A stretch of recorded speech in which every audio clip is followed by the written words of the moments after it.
Tidak ada kata-kata yang patut kami haturkan para rawuh kecuali memuja dan memuji kehadirat Allah Subhanahu wa taala, yang mana pada malam hari ini kita semua masih diberikan nikmat oleh Allah, yaitu nikmat yang paling utama, nikmat panjang umur, nikmat sehat wal afiat, nikmat seger waras bagi yang seger dan bagi yang waras, sehingga kita pada hari ini yang penuh barokah bisa bermuajahah, bertatap muka, saged bermujalasah lungguh bareng, saged bertaaruf, saling mengenal di dalam suatu acara yang istimewa, yaitu halal bihalal dan silaturahim keluarga besar warga RT 05 RW 04 Kelurahan Polowijen Kecamatan Blimbing Kota Malang bersama Habib Abdullah Helmi bin Abdullah Molahela. Mohon maaf lahir dan batin. Indahnya kebersamaan bersama kita bisa. Allahumma sholli ala Muhammad. Ibu nggih, niki kalau ngeten iki kados TK Bu nggih. Kados TK. Alhamdulillah wa syukurillah para rawuh, kita semua saged berkumpul bersama-sama dalam acara halal bi halal. Halalun bil halalin. Halal bi halal. Menurut Bapak Ustadz Fauzan niku wau bahwa halal bihalal niku hanya ada di Indonesia. Bahkan di negeri jiran, negeri tetangga, negerinya Ipin dan Upin itu tidak ada yang namanya halal bihalal. Brunei juga seperti itu. Mboten wonten yang namanya halal bihalal, apalagi di negara Arab sana. Halal bihalal adalah adat istiadat yang ada di Indonesia. Tapi hujannya kuat geniku silaturahim. Sami kali riyaya kupat para rawuh. Riyaya kupat niku namung wonten ten Indonesia. Riyaya cilik, riyaya kupat. Kenapa? Karena kita telah menunaikan puasa kecil, yaitu puasa sunnah 6 hari, puasa sunnah Syawal. Terus riyaya sing gede, kita telah melakukan puasa yang besar, yaitu 30 hari puasa wajib Ramadan. Jadi ini adalah sesuatu adat istiadat yang ada di Indonesia, tetapi maknanya sangat luar biasa. Halal bihalal para rawuh niku termasuk menyempurnakan Idul Fitri kula kali panjenengan sedaya. Halal bihalal adalah menyempurnakan Idul Fitrinya kita semua. Min ba'dil ulama, sebagian saking para ulama, wabil khusus para wali-wali ini Allah Subhanahu wa ta'ala yang diberikan makom mukasafah. Mukasafah niku saged menyingkap tabir kegoiban beberapa kali. Kados Syekh Abdul Wahab Asy'aroni sehingga ada kitab Wasiatul Mustafa niku pada suatu ketika bainal maghrib wal isya, antara maghrib dan isya beliau berzikir, tiba-tiba alam gaibnya tabirnya dicabut oleh Allah sehingga beliau bisa melihat sedaya hewan-hewan iki bertasbih sedaya datang Allah Subhanahu wa ta'ala. Enten nyamuk subhanallah subhanallah mboten sedaya. Enten semut tasbih subhanallah subhanallah, semua bertasbih kepada Gusti Allah. Lah sebagian saking wali-waline Gusti Allah yang diberikan makom mukasafah niku para rawuh memang betul-betul melihat orang yang keluar dari bulan Ramadan niku memang betul-betul dilihat kadar dosanya berkurang para rawuh. Oke. Nah, terus tiang-tiang yang medal saking sasi Ramadan niku dilihat oleh orang yang mukasafah kadar dosanya berkurang. Berarti niku dosa-dosanya sedikit banyak diampuni oleh Allah Subhanahu wa ta'ala. Sebelum masuk Ramadan, umpama mikul dosa gedene kados gunung. Masuk Ramadan, keluar dari Ramadan, dosanya berkurang. Mudah-mudahan niki tepak kali niku kali panjenengan sedaya. Dosa-dosa kita diampuni oleh Allah Subhanahu wa taala. Sekarang pertanyaannya para rawuh, kok saged lek tiyang niku mantun medal saking sasi Ramadan, kenapa kok dosanya berkurang, bahkan dosanya habis para rawuh, habis diampuni semuanya oleh Allah Subhanahu wa taala. Ternyata Rasulullah Shallallahu Alaihi Wasallam nanti dawuh, man shoma Ramadan imanan wa ihtisaban ghufira lahu ma taqaddama min dzanbi. Dawuh ni Gusti Kanjeng Nabi, man shoma Ramadan, siapa orang yang berpuasa Ramadan imanan wa ihtisaban, krana iman lan krana mengharap ridho pahala saking Gusti Allah, maka dosa-dosa yang lalu diampuni oleh Allah Subhanahu wa taala. Kanjeng Nabi nggih dawuh, man qoma Ramadan imanan wa ihtisaban ghufira lahu ma taqaddama min dzanbi. Dawuh ni Gusti Kanjeng Nabi, siapa orang yang qoma Ramadan, bangun malam, menghiasi malam-malam Ramadan dengan tarawih, tadarus, sholat tasbih, sholat tahajud dan lain-lain, imanan wa ihtisaban, krana iman para rawuh lan krana mengharap ridho saking Gusti Allah, maka dosa-dosa yang lalu diampuni oleh Allah Subhanahu wa taala. Maka tiang niki lek medal saking sasi Ramadan memang betul-betul mendapatkan Idul Fitri, kembali kepada kesucian, dosa-dosanya diampuni oleh Allah Subhanahu wa taala. Niku namanya Idul Fitri. Dados para rawuh, tiang sing angsal Idul Fitri niku tiang sing nglakoni poso. Tiang sing gelem taraweh, tadarus, gelem poso, angsal Idul Fitri. Tapi lek riyaden riyo belum mesti orang itu puasa. Gini mulai. Saat ini enten tiang boten tumut poso Ramadan, tapi tumut riyaden, angsal apa boten? Angsal poso. Ana wong gak poso Bu, tapi melok riyo, angsal apa boten? Angsal, lawang riyo. Tapi lek Idul Fitri angsal mboten? Mboten angsal. Ana uwong gak melok poso, ya gak melok traweh, ya gak melok darus, ya gak melok darus. Halo. Bismillah. Bismillah. Itu apa? Gangguan. Mungkin Muhammad. Jadi mantap ini gitu. Buat bikin mawon. Allahumma sholli ala Muhammad.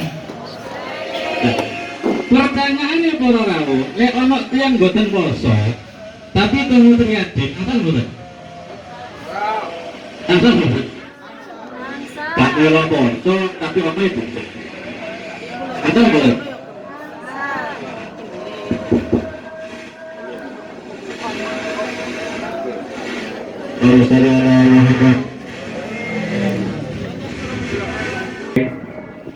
Kados amal-amal itu. Pun, kula lanjut nggih. Pertanyaannya, lek ana wong gak melok poso tapi melok riya angsal apa mboten? Angsal. Wong riya yo ada kudu syariat. Syariat niku kan Idul Fitri. Riya niku ana wong gak melok poso, gak tadarusan, gak tarawih, tapi melok riya angsal mboten? Angsal mboten apa-apa. Kadang yo omahe dicek bareng. Kadang pas sholat Id itu biasa sarunge anyar, kelambine ya anyar. Lah wong riya. Tapi kalau Idul Fitri para rawuh tidak bisa. Idul Fitri niku orang-orang yang mempunyai kadar dosanya dikurangi dening Allah Subhanahu wa taala. Kok saged dikurangi, Beb? Dikurangi dengan puasa Ramadan, dengan tarawih, dengan tadarus, medal saking sasi Ramadan, betul-betul Idul Fitri. Lah, mudah-mudahan ini tepak kanggene kula kali panjenengan sedaya. dosa-dosa kita diampuni oleh Allah Subhanahu wa taala. Cuma para rawuh lek jenengan pun dosa-dosa niku disepuro dening Gusti Allah, ya ojo nglakoni dosa malih. Nah sekarang ini yang beredar di masyarakat lek mantun Idul Fitri biasanya melakukan penipuan-penipuan, khususnya golongannya para ibu-ibu. Penipuan. Contoh, kalau nanti mendayo tentian, mari mendayo jajan sak ngono katae. Kalau lirik astor, kalau buka isine rengginang. Iku penipuan apa mboten? Penipuan. Coba jenengan bayangkan bagaimana gelonya hati saya. Wis ado-ado paling ado dhewe tak pikir paling enak astor ya. Wong kuan ngoten niku dibuka isine rengginang. Alhamdulillah penipune pun ketangkep polisi. Mudah-mudahan dihukum berat. Allahumma sholli ala Muhammad. Lalek jenengan sampun dosa-dosanya dimaafkan oleh Gusti Allah, itu maksudnya dosa-dosa yang ada hubungannya kepada Allah. Lalek kados halal bihalal niki dosa yang ada hubungannya kepada setiap manusia, itu dinamakan dosa hakul adami, dosa karo padha manungsa. Lalek pun Idul Fitri dosa kula kalih panjenengan disapura dening Gusti Allah, dosa yang separuh sudah beres, tinggal menyempurnakan dosa yang separuh lagi.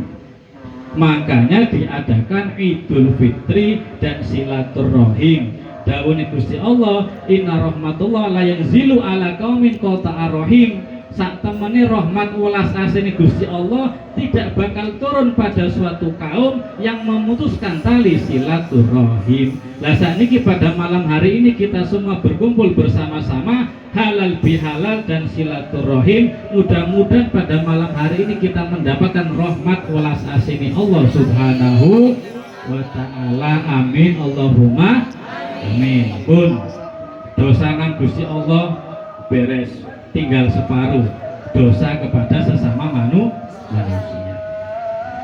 Lajeng lek jenengan niku nggak ada dosa ten Gusti Allah, iku lek cara memohon maaf niku gampang para rawuh. Karena dan beberapa kitab niku disebutkan syarat tobat niki enten 3. Napa mawon? Yang pertama, anadamu taubah dawuhne Gusti Kanjeng Nabi. Nyesel getun niku syaratnya tobat. Jadi kalau kita mau bertobat kita harus menyesali dan menggetuni. Menyesali dan menggetun lapo sirek aku kok nglakoni dosa ngono maneh. Nyesel. Ingkang nomor kali napa? Wal azmun, berazam.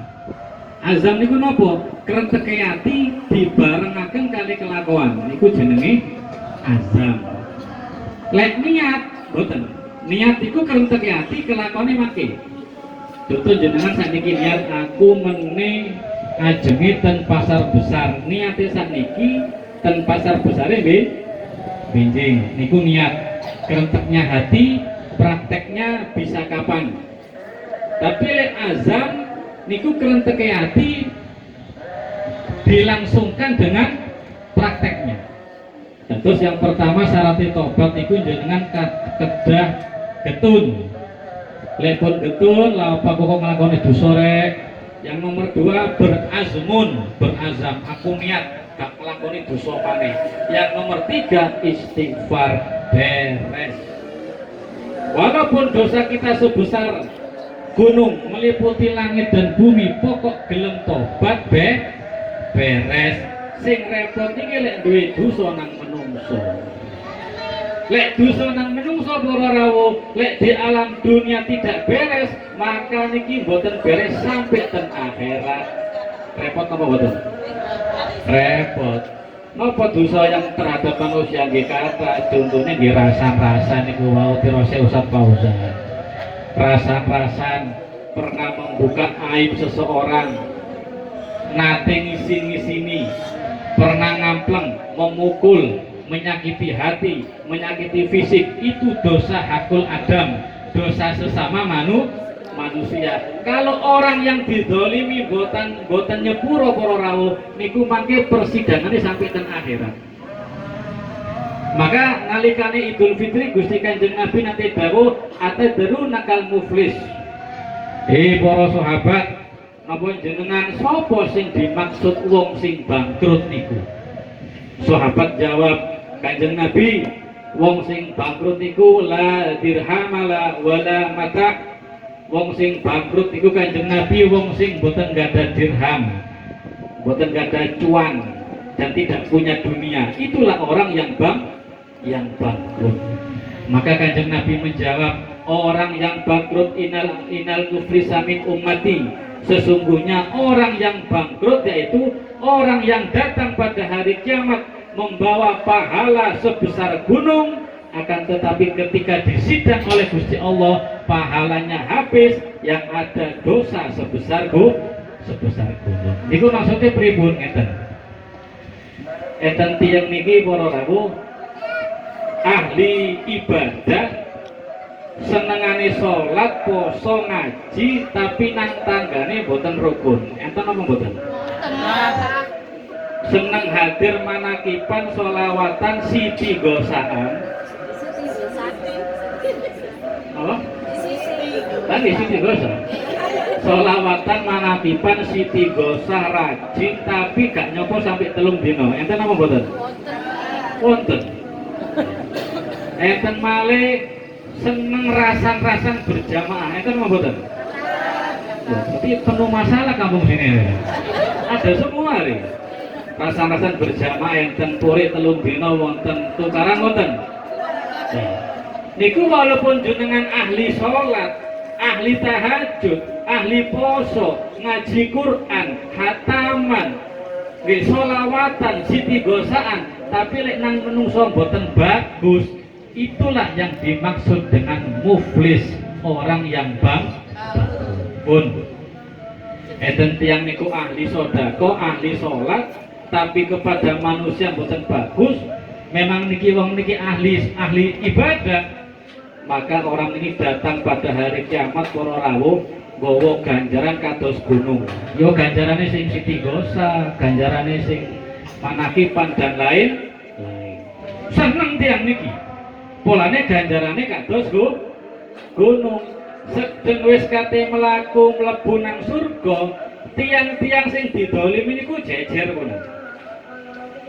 Tiang-tiang sing tahu dirasani, sing tahu dipuriki, sing tahu dipisui jejer kabeh. Jenengan bangga, banjarku sak gunung rek kate mlebu surga. Kate mlebu nang lawang surga, jare kanjeng sampean, ojo dhisik malaikat apa Yutun iku memang bener rajin siti gosa, tapi aku bolak-balik dirasani, gak rido aku malaikat. Bener Tun? Nggih malaikat. Akhirnya ganjaran Yutun sing kados sak gunung dipundhut, dikekno nang wong sing dirasani. Mlebu maneh, disetop maneh, ojo dhisik malaikat Yutun aku ben tau dipitnah. Kudu fitnah, pitnah. Dinamano? Dipitnah. Aku ben tau dipitnah malaikat karo Yutun aku diwara pelakor upamane lho. Wis kate mlebu nang surga Yutun. Akhirnya gara-gara pitnah sing gak beres karena gak ono halal bihalal, akhirnya ya nopo mlebu surga boten ikhlas sing dipetah, dijukuk ganjarane para rawuh dikekno nang wong sing dipitnah. Wis kate mlebu maneh Yutun disetop maneh, ojo dhisik malaikat nopo biyen tau utang micin gak bayar. Utang micin boten bayar, ya napa ganjarane Yutun dijukuk maneh para rawuh dikekno nang wong sing diutangi micin. Dijukuk maneh urunan jilbab gak bayar malaikat Yutun. Jilbabe biru-biru. Umpamane lho. Jilbabe biru abu-abu gak bayar malaikat umpamane. Apunten sing durung bayar. Kudu kesindir kula didosa. Jilbab abu-abu malaikat Yutun durung bayar dijukuk maneh ganjarane dikekno nang wong sing diutangi jilbab. Walhasil para rawuh ganjarane Yutun iki telas, padahal ahli sholawatan, ahli siti gosaan, gara-gara sering menyakiti terhadap sesama manusia. Tidak sampai di situ, walaupun ganjarane telas, sing antri tasik kathah ternyata. Lah terus ya napa Bib? Dibayar dengan apa? Wis kate mlebu surga, ganjarane pun telas, yang menuntut sing didolimi tasik kata walhasil dosa-dosane wong sing dolimi dipundhut kali malaikat dibrekan ke YouTube. Walhasil ya apa? Nang hari kiamat nggawa ganjaran seperti gunung, berhubung di sidang di Gusti Allah banyak orang yang disakiti karena lidah kita, karena tingkah laku kita, karena akhlak kita yang tidak baik, kita yang sering umpamanya misu-misu, melaknat, sumpah serapah dan lain-lain, maka dosa-dosa orang itu kitalah yang akan menanggungnya. Walhasil gak sido mlebu surga. Kenapa? Dosa-dosa dibagikan kepada orang-orang, pahala dibagikan kepada orang-orang yang kita sakiti. Na'udzubillahi min dzalik. Maka para rawuh sangat baik sekali diadakan halal bi halal silaturahim. Maka maksudnya halal bi halal itu nggih saling menghalalkan. Napa termasuk utang, Beb? Ya dudu paling. Ya napa? Utang jenengan halal lah, Bu? Mboten halal nggih. Maksudnya halal ini masalah dosa tok nggih, Pak nggih. Sanes utang nggih. Kecuali kalau ada anak perawan dihalalin siji mana nih? Kapan dihalalkan, Beb? Allahumma sholli ala Muhammad. Itulah para rawuh. Makanya kita ini para rawuh urip di Indonesia, nggih. Hidup di Indonesia niku beragama niku jangan egois. Karena tiang niku enten ada yang istilahnya hablum minallah, hablum minanas. Hubungan kepada Allah dan hubungan kepada manusia. Dados orang tiang urip niku mboten saged egois, beragama tidak boleh kaku. Aku sing ahli tahajud, aku sing ahli sholat, aku sing ahli sodako, tapi tonggone kelaparan dibiarkan. Orang itu bukan orang yang sempurna, orang. Dikatakan Abu bin Hasim dan Mukasawatil Qulub niku disebutaken. Enten cerita wong ahli ibadah jenenge Abu bin Hasim. Abu bin Hasim. Abu bin Hasim niki para rawuh termasuk ahli ibadah. Termasuk orang yang ahli ibadah. Saking katai ibadah niku lek saben bengi niku ngatemaken Al-Qur'an. Tahajud, maca Qur'an, salat duha. Terus pokok sembarang kali lah. Jenengan nggih ngoten tahajud. Tahajud apa tahanyut? Tahanyut nggih. Wes niki tiyang sembarang niki tahajud, duha dan lain-lain. Saking katai beribadah datang Gusti Allah, sampai nalikane Abu bin Hasim iki ajenge wudu ten sumur didugeni malaikat. Assalamualaikum. Waalaikumsalam. Sinten panjenengan? Kula malaikat. Oh, malaikat biasa memang wong ahli ibadah, dayoe golongane malah malaikat. Malaikat iki nggo buku catatan. Kandel para. Malaikat nggih Pak Abu. Niku jenengan beton apa niku? Niki buku catatan orang-orang yang dicintai oleh Gusti Allah. Orang-orang yang dicintai oleh Gusti Allah. Catatannya teng mriki Pak Abu. Oh alhamdulillah, berarti malaikat paling jenengku ana urutan pertama. Jarine Pak Abu. Coba malaikat sampean deloken. Sampean lihat nama saya ada enggak di kitab nama-nama kekasihnya Allah Subhanahu wa ta'ala. Coba jenengan tingali. Paling jenengku nomor 1 malaikat. Nggih Pak Abu ditingali. Ya apa? Malah wonten-wonten. Pada kali tahajud lho. Ahli duha. Seneng maca Quran. Seneng maca sholawat. Seneng manakiban.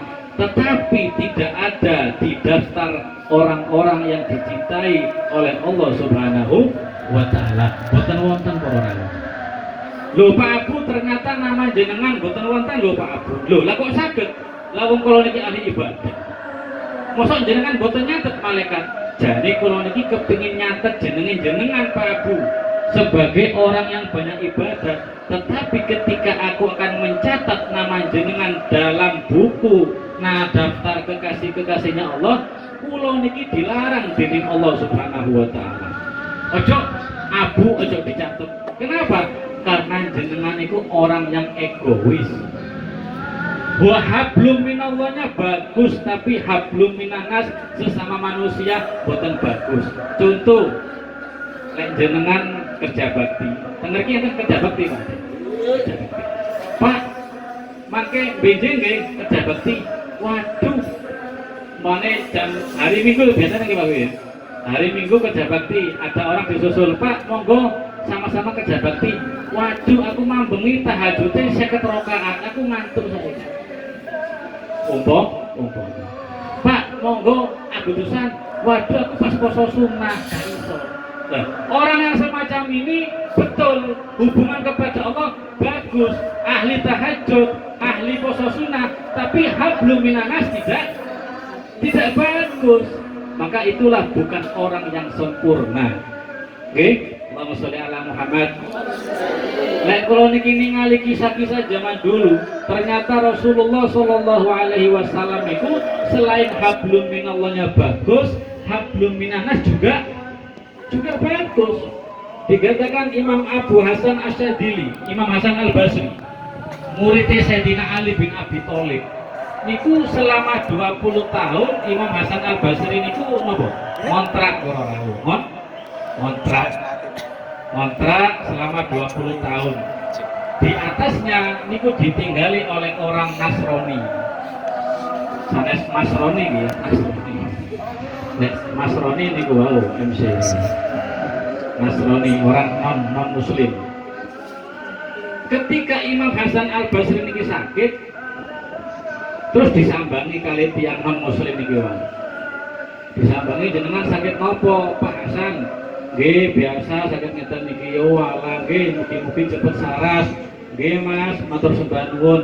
Ternyata teng kamare Imam Hasan Al-Basri niku ada tetesan air netes kok. Loh, niki koyo saking pundi? Duka Pak, saking dhuwur. Loh, niki kan lurus kali kakus kula niki. Dirasa tiang sing non muslim enggak menawi walau berarti selama 20 tahun jenengan gak negor aku gara-gara nopo. Kula niki jare Imam Hasan Al-Basri, kula niki kuwatir menyinggung perasaan jenengan Pak, maka bertahan selama 20 tahun mendapatkan tetesan air dari jedingnya orang non muslim selama 20 tahun. Maka saking akhlaknya Imam Hasan Al-Basri yang semacam itu langsung syahadat loh Bu, gara-gara banyu jeding. Ishidu asyhadu alla ilaha illallah wa asyhadu anna Muhammadar Rasulullah. Melebu Islam gara-gara akhlak. Begitu juga akhlaknya Sunan Kalijogo. Sunan Kalijogo niki ketok kolang kaling dirubah menjadi emas kali Sunan Bonang kan ngoten nah. Waduh iki wong sakti berarti. Iki wong sakti. Lah wong kolang kaling dirubah menjadi emas.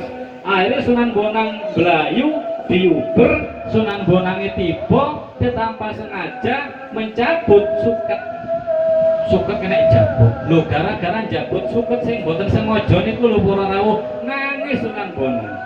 Nah, nangis kenapa? Suket iki boten salah. Kenapa kok saya cabut? Itulah welas asihnya orang-orang yang hablum minanas cabai. Maka orang-orang yang semacam itulah para rawuh seharusnya kita niki mau berguru. Nggih. Kados Rasulullah Shallallahu alaihi wasallam, kados ulama-ulama kita, para habaib kita, guru-guru kita, kiai-kiai kita yang tidak boten sombong dengan amal kepada Allah tapi langsung praktek hablum minanas. Allahumma sholli ala Muhammad. Dan ketika perang Uhud, nggih, perang Uhud niku ya napa? Kanjeng Nabi niki gede, kelambine gede tok. Kata gede nggih, kata luka-luka Kanjeng Nabi ya napa? Kanjeng Nabi perang tapi mboten fokus teng musuh, fokus kali nyekeli sorban ngusapi gede sing mancur para rawuh. Jadi mboten fokus perang tapi ngusapi getene tok ngoten. Niku Gusti Kanjeng Nabi. Sak mantune perang ditangleti, ya Rasulullah kok jenengan niku perang boten fokus jenengan. Kok ribet kali gete sing nglocor tok jenengan. Napa niku Gusti Kanjeng Nabi? Dijawab, sahabatku, jenengan iki tidak tahu apa yang aku ketahui. Aku krungu swara nok langit, sumpahe malaikat, lek sampai getene Kanjeng Nabi jatuh satu tetes pun bakal ajur wong kafir-kafir niku. Dadi timbangane wong kafir-kafir niku ajur, sampai sa anak putune terpaksa tak tradai tetesan gede, ojo sampai gede niki menyentuh bumi. Itulah kasih sayang daripada Rasulullah Shallallahu Alaihi Wasallam. Maka nabi-nabi yang semacam inilah yang patut kita ikuti para Allahumma sholli ala Muhammad. Lalu dibanding zaman sakniki ya, zaman sakniki niki dirose tiyang niku orangnya pinter-pinter. Lek zaman dulu zaman jahiliyah niku wong bodoh-bodoh. Lek sakniki wonge pinter, tapi lek dipikir secara pelan-pelan sik pinteran wong biyen daripada wong sakniki. Kalau orang dulu para rawuh lek wong biyen niku lek ana wong ngaku nabi niku mboten gampang percaya. Ana nabi gak gampang percaya, dites terlebih dahulu, dikai pertanyaan-pertanyaan. Tapi lek tiyang saniki kan mboten nggih. Memang Indonesia niki tanah subur, tanah surga. Kayu kering ditanam jadi tanaman. Ojo kudu dodol tempe, dodol tahu. Ngaku dadi nabi sing percaya nggih kathah. Nggih napa nggih? Tahun sekitar 2000-an ana wong wedok ngaku dadi malaikat Jibril. Ngoten niku pengikute nggih kathah. Sing jenenge Lia Eden ngaku dadi malaikat Jibril, Pak. Ngoten niku yang percaya nggih banyak, Pak. Tapi ternyata akhirnya di penjara. Berarti malaikat Jibril di penjara. Eden malih awal 2010 ten Sumatera ngaku dadi nabi. Ternyata ditelusuri napa? Tukang las. Lek nabi ini tukang las, berarti mukjizatnya kompresor. Lek nabi ini tukang las, mukjizatnya kompresor, dan masih banyak lagi. Begitu mudahnya para rawuh tiang zaman sakniki sing jarene entelek, tapi ono nabi palsu, ono wong ngaku dadi wali, gampang percaya. Sedangkan orang terdahulu, orang jahiliyah, lek enten nabi niku mboten gampang percaya. Contoh Pendeta Abdullah bin Salam. Ketika Gusti Kanjeng Nabi ten Madinah, ana pendeta Yahudi jenenge Abdullah bin Salam. Krungu ana nabi jenenge Muhammad. Sik, aku gak gampang percaya. Kate tak tes dhisik. Lek memang nabi iki bisa menjawab 3 pertanyaan, aku langsung mlebu Islam. Jarine Abdullah bin Salam. Diparani kali Abdullah bin Salam. Wis hari ketemu kali Kanjeng Nabi,